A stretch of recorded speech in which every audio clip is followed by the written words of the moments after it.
2. The Council with the Munchkins.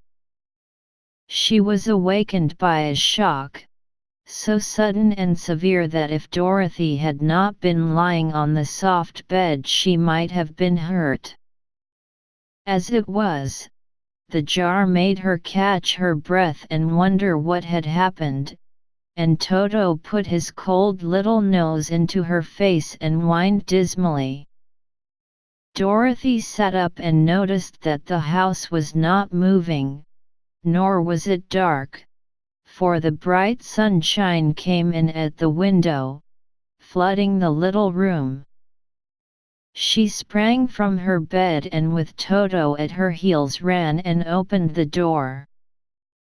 The little girl gave a cry of amazement and looked about her, her eyes growing bigger and bigger at the wonderful sights she saw.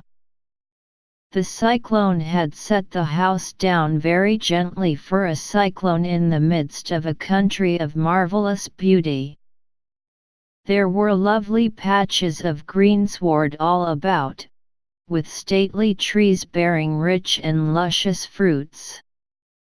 Banks of gorgeous flowers were on every hand, and birds with rare and brilliant plumage sang and fluttered in the trees and bushes.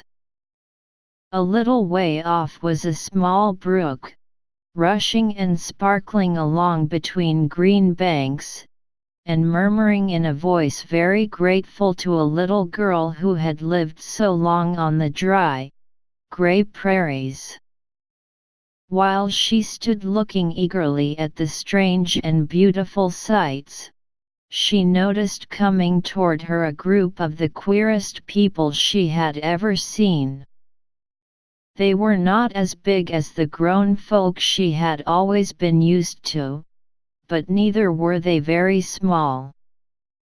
In fact, they seemed about as tall as Dorothy, who was a well-grown child for her age, although they were, so far as looks go, many years older. 3 were men and 1 a woman, and all were oddly dressed. They wore round hats that rose to a small point a foot above their heads, with little bells around the brims that tinkled sweetly as they moved. The hats of the men were blue, the little woman's hat was white, and she wore a white gown that hung in pleats from her shoulders. Over it were sprinkled little stars that glistened in the sun like diamonds. The men were dressed in blue, of the same shade as their hats, and wore well-polished boots with a deep roll of blue at the tops. The men, Dorothy thought, were about as old as Uncle Henry, for 2 of them had beards. But the little woman was doubtless much older. Her face was covered with wrinkles, her hair was nearly white, and she walked rather stiffly.